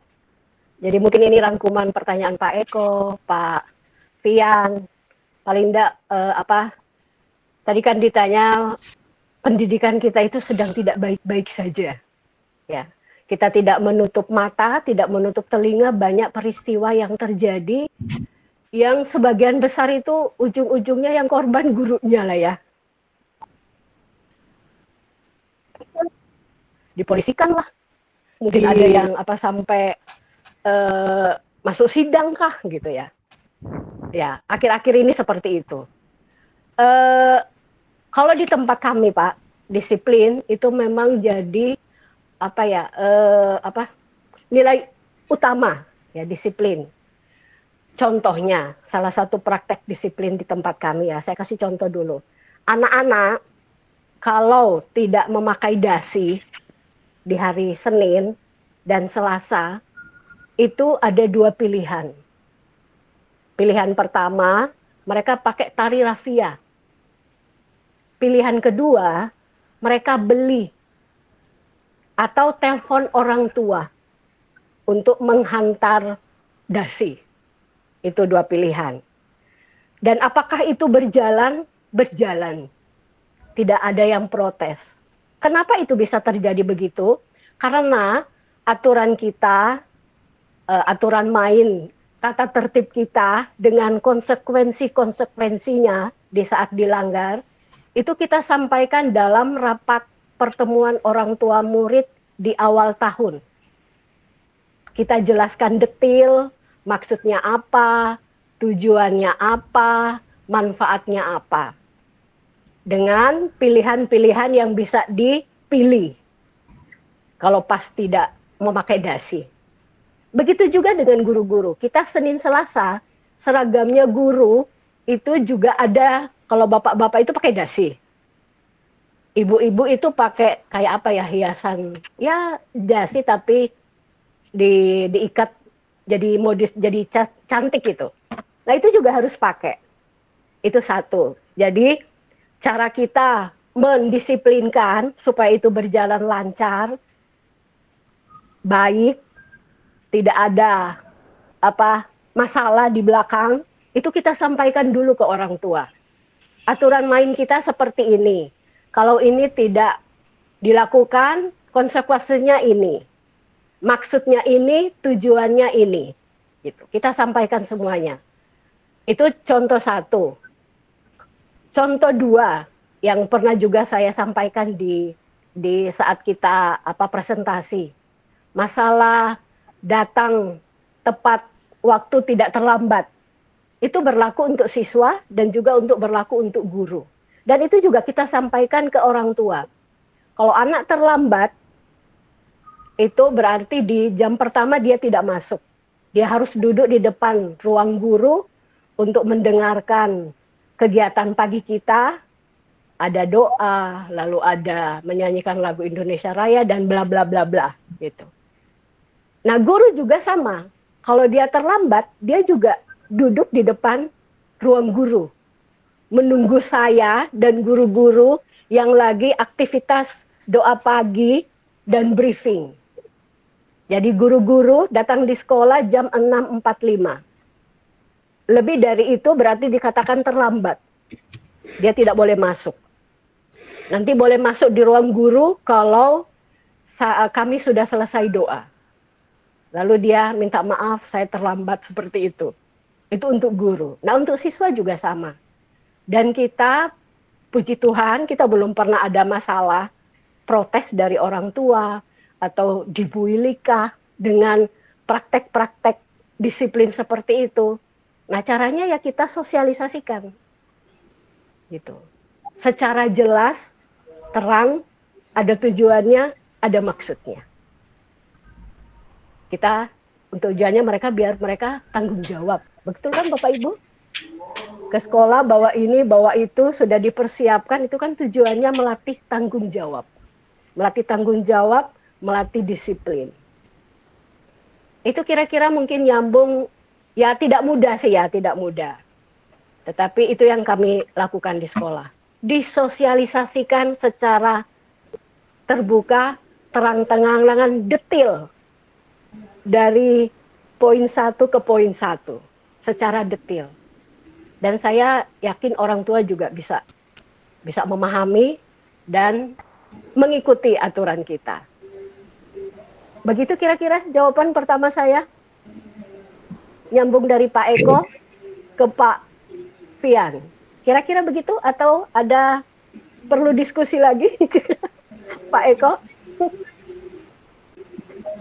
Ya sudah, terima kasih Bu Joyce, ya, Bu Emma dan kelompok 6, terima kasih sudah dipuaskan kelompok jenengan saya pokoknya. Terima kasih. Oke. Terima kasih Bu Joyce. Tapi tadi kan saya tanyanya mengenai di SMA 1 Rembang, Bu. Coba mungkin nanti ditambahin Bu ya, Irma. Bu Irma mungkin bisa menjawab. Oke. Terima kasih Bu Jois untuk itu tadi sekalian Pak Fian malah ternyata tidak ya Pak. Oke. Oke, untuk penerapan di SMA nggih Pak nggih. Jadi esensialisme itu kan berorientasi pada pembelajaran inti nggih. Jadi materi-materi inti seperti matematika, bahasa Indonesia seperti itu. Jadi di sini pada era deep learning itu tidak hanya dituntut untuk menghafal konsep sebenarnya, tetapi memahami makna, menghubungkan pengetahuan, serta menerapkan konsep secara mendalam dalam konteks nyata.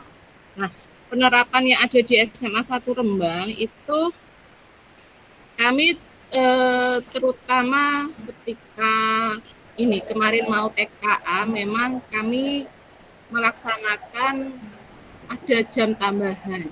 Jadi intinya materi-materi inti itu mungkin pas memang materi inti itu yang diminta oleh pemerintah untuk diujikan seperti itu Pak. Jadi memang kami menambah waktu jam pembelajaran untuk materi-materi inti tersebut, gitu Pak. Jadi istilahnya kami yang guru-guru mapel inti itu ya agak pontal-pontal juga karena memang secara esensialisme memang yang diminta adalah seperti itu. Tetapi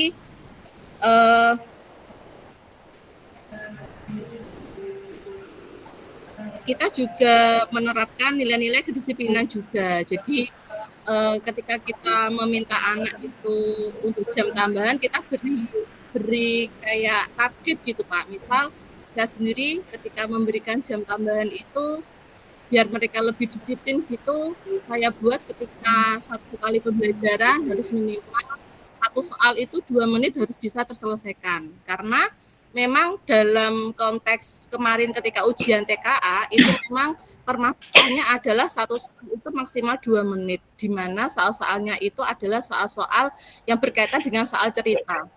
Nah, jadi memang itu perlu dilaksanakan secara ya memang agak mendadak sih memang, tetapi itu diusahakan menjadi kebiasaan anak untuk bisa menyelesaikan soal dengan lebih cepat. Gitu sih Pak, kalau penerapan yang ada di SMA 1 seperti itu.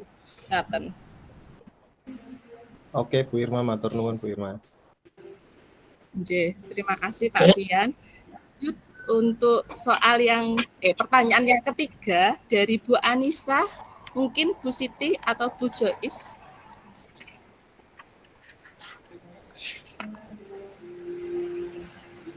Anissa. Oke.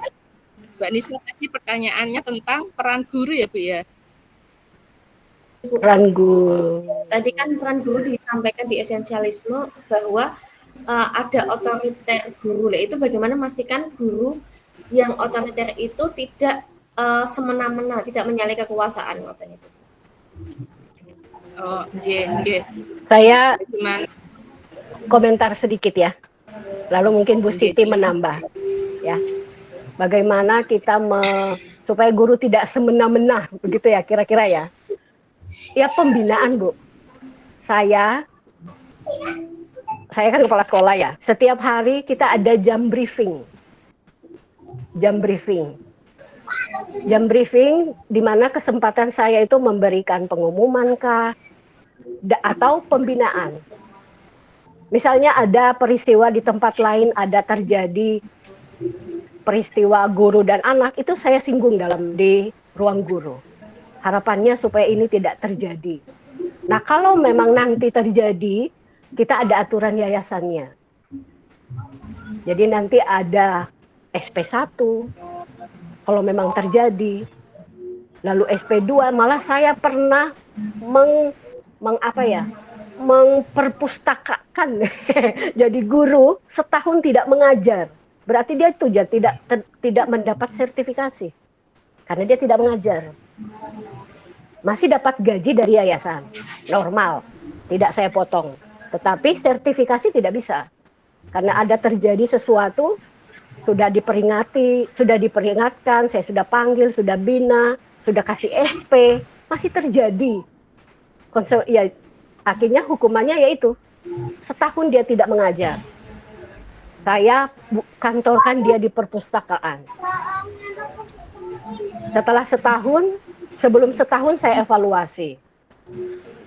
Karena saya kasih pertanyaan-pertanyaan yang dia harus selalu jawab, selalu dia olah. Lain saya kasih pertanyaan pekerjaan di perpustakaan supaya dia tidak ongkang-ongkang saja di perpustakaan. Ada pekerjaannya juga. Jadi pembinaan, Bu. Kalau memang terjadi ya kita panggil. Kita tanya kebenarannya. Kita juga kan tidak boleh mendengar laporan langsung percaya, itu juga tidak boleh kan ya. Jadi kita harus panggil secara pribadi, tanya dari Aku lagi belajar ini. Itu memang terbukti terjadi, ya ada langkah selanjutnya yang sudah ditetapkan oleh yayasan. Step by step begitu. Begitu kira-kira untuk memastikan supaya mereka tidak terjadi seperti itu lagi. Ya. Terima kasih. Ada Bu tambahan Joyce. Bu Siti? Bu Irma mau tambahin? Saya tambahkan seperti ini nggih, Bu. Kalau di sini itu ketika kita ingin mendisiplinkan siswa, sebenarnya kan di masing-masing sekolah itu kan pasti ada tata tertib ya. Nah, sebelum kita melaksanakan tata tertib kalau di sini di awal tahun pembelajaran itu kami mengumpulkan perwakilan masing-masing kelas.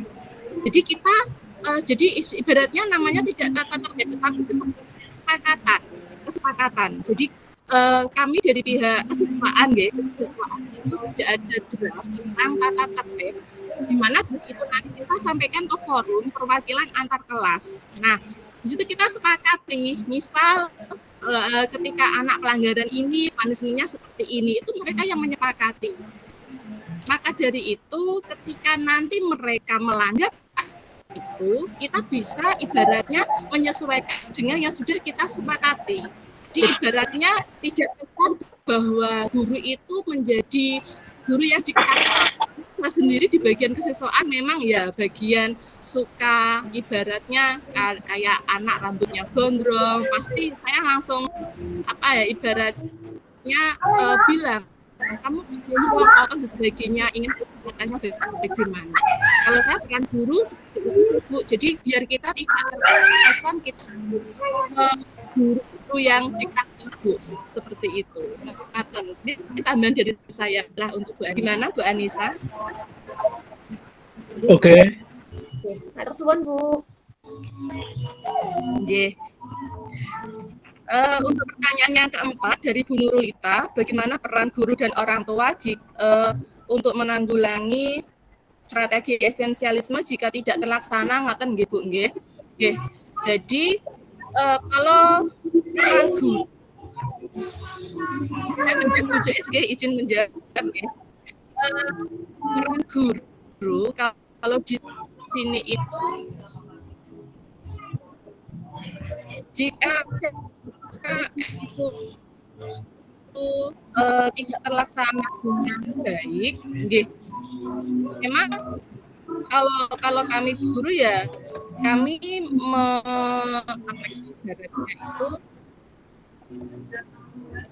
meminta pertimbangan ke atasan seperti itu. Kita pertimbangan ke atasan, tetap kita punya kepala sekolah, kita meminta solusinya, kita bahas bersama-sama. Misal seperti dalam penggunaan teknologi seperti itu, nggih. Misal ada anak yang dia memang dulu pakai Bisingnya. Ini apa loh? Itu kan untuk pemanfaatan teknologi.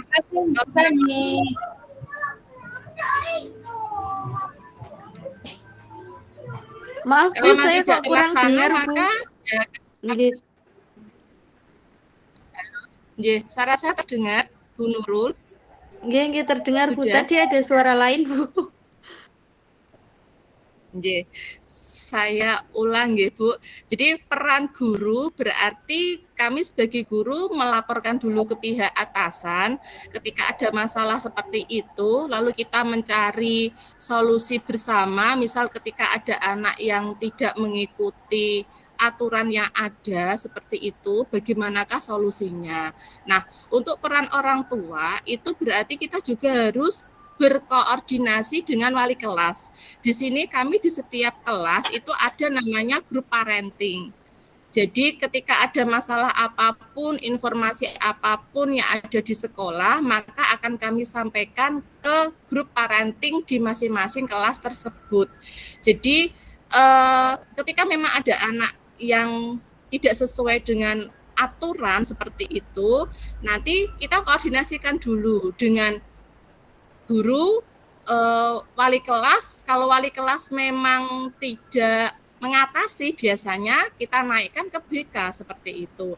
Nah, nanti orang tua akan dihubungi oleh pihak BK biasanya untuk menginformasikan bahwa anaknya misal seperti ada masalah apa gitu. Nanti kalau memang ketika masalahnya itu agak berat, memang terkadang nanti kami ada panggilan orang tua. Seperti itu sih, Bu. Gimana, Bu Baik, Nurul? terima kasih Bu Irma dan kelompok 6.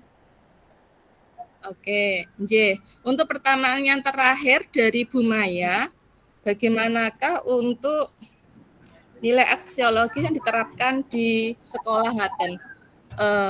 Mungkin Bu Siti bisa menjawab atau Bu Joyce? Oke, Bu, baik, Bu.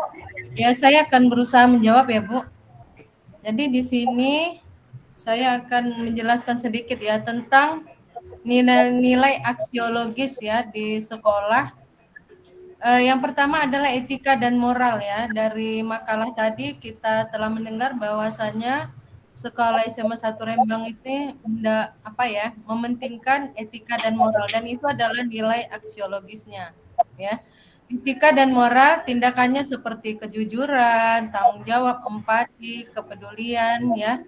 Yang kedua adalah estetika ya. Estetika itu adalah keindahan seperti apresiasi seni, kebersihan ya. Dan tadi juga ada di makalah ini juga ada kedisiplinan. Itu adalah salah satu dari nilai aksiologis di sekolah yang kita bahas tadi. Itu saja, Bu, saya menambahkan. Nggih. Nggih, menambahkan nggih, Bu. Jadi di sini untuk budaya kejujuran nggih. Jadi di sekolah kami itu ada namanya koperasi kejujuran. Jadi kejujurannya itu adalah anak-anak itu menghitung sendiri, karena kan SMA nggih, jadi mereka sudah bisa menghitung lah. Jadi mereka menghitung sendiri harga-harga dari jajan yang mereka ambil, lalu dibayarkan ke pihak kasir gitu. Tinggal mereka menyebutkan habis berapa, kembaliannya berapa. Jadi kita menerapkan prinsip kejujuran di situ. Jadi anak-anak ibaratnya silakan kalian mau ambil, silakan dihitung sendiri, langsung disampaikan ke pihak kasir. Itu untuk secara budaya. Selain itu juga memang setiap ya seperti biasa di sekolah lain juga ketika ulangan atau ketika UAS itu menuntut kejujuran mereka. Karena terkadang anak SMA itu pintar menyembunyikan handphone sekarang itu. Jadi pintar sekali untuk menyembunyikan bagaimana mereka bisa mencari jawaban dari HP, apalagi sekarang banyak sekali ChatGPT, matematika aja ada aplikasi yang tinggal dimasukkan soalnya jawabannya sudah muncul seperti itu. Jadi kita menindak tegas, kita membuat aturan memang jika nanti ada yang ketahuan memakai handphone ketika tes atau UAS, maka yang mengambil adalah orang tuanya. Jadi langsung kami sita dan nanti kami serahkan ke orang tua. Nah, itu sih Bu kalau yang diterapkan di SMA saya. Gitu Bu Maya. Baik, terima kasih Bu. Oke, sama-sama. Sampun Bapak untuk 5 pertanyaan sudah. Oke, nggih. Nggih, Terima kasih kelompok 6, Bu Nur Irma, Bu Joyce, dan Bu Siti Aminah ya. Sudah menjawab semua. Yang perlu ditindaklanjuti adalah kajian kritis terhadap esensialisme. Jadi maksudnya nanti silakan panjenengan disimpulan panjenengan berikan keunggulan esensialisme itu apa, lalu kelemahannya apa. Karena esensialisme itu sesungguhnya berlawanan dengan progresivisme. Nah di Indonesia kita itu pengennya maju, tapi tidak pengen meninggalkan hal-hal yang lama. Jadi masih gondeli yang lama, tapi pengen maju. Ini yang kadang-kadang membuat bingung, ya, antara esensialisme atau progresivisme. Ya. Progresivisme dengan meninggalkan nilai-nilai lama, atau progresivisme dengan tetap berpegang pada nilai lama, itu kemungkinannya seperti apa? Mungkin atau tidak. Oke, begitu Ibu Bapak yang saya muliakan. Mungkin sesi kita pada sore sampai menjelang maghrib ini bisa kita cukupi ya. Begitu. Oke, Pak. Iya, Mbak. Ya, terima kasih. Untuk presensinya bagaimana, Pak? Presensinya belum. Ya, pakai manual dulu berarti. Oke, baik. Oke. Pak Ibu Siti Supriyono. Aminah, ada yang mau disampaikan? Oke. Maksud saya tadi Pak menanyakan presensi Bapak. Presensi. Iya, Pak. Sudah disampaikan manual dulu. Iya, baik, Pak. Bapak Supriyono, boleh saya bertanya? Monggo. Nggih, Pak, saya hanya ingin bertanya keterkaitan dengan UTS, apakah sudah ada, Pak, atau kita menunggu informasi? Oh, UTS ya. Oke, insya Allah kita sepakati UTS kan di luar jadwal ya. Nggih, Pak. Kapan kira-kira Ibu Bapak siap? Apakah besok saya tinggal upload di Sepada? Siap, Bapak. Siap, Pak. Waktunya berapa lama, nggih, Pak? Lebih cepat, lebih baik. Waktunya depan, berapa Pak. lama, Bapak? Ya, biasanya Minggu depan berapa? saja, Pak. 90 menit. Jangan 90 menit lah, Pak.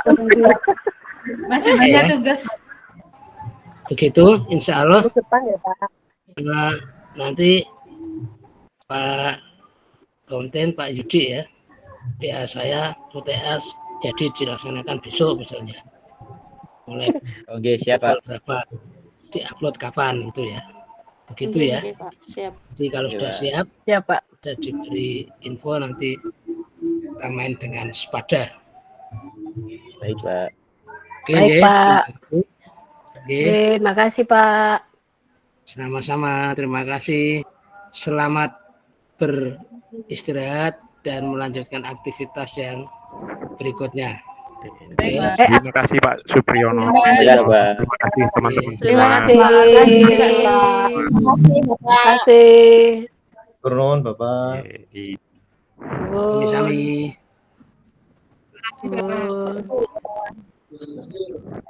Mohon izin saya Nggih, Bapak. undur diri ya. Nggih, Pak. Baik, Pak. Oke.